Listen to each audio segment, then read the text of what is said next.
Незнаење и недоразбирање остави 20 деца од подплачковичките села без образование.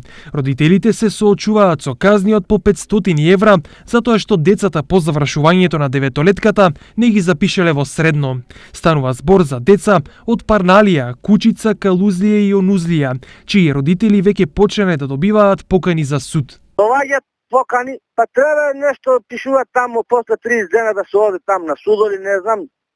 Ама после 30 дена пишува поканата. Според родителите, нивните деца се надвор од образовниот систем, затоа што никој не им гарантирал превоз од дома до училиштата. Нема превоз, детска ќе оде. Ама нема превоз и сам 40 км дека ние без превоз, тоа е женско дете, знаеш ли. А да тражиме. Па некој тамо од општината или од Штипли, од Карвинци, викале скапо превоз, во и така остана, да ти кажам. Од друга страна, од општината се категорични дека превоз можат да организираат само на ученици кои се запишани во средно образование, не и за оние кои не се вклучени во образовниот систем. Конкретниот случај се работи за ученици кои воопшто не се запишани во средните училишта и од тие причини локалната самоуправа нема евиденција колку ученици и кои се тие ученици што треба да посетуваат настава во градот.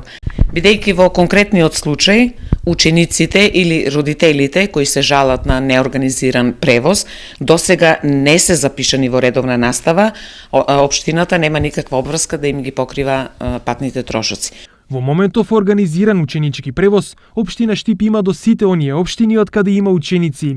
Дел од превозот општината го организира сама, дел во соработка со други општини, но проблем во транспортот нема.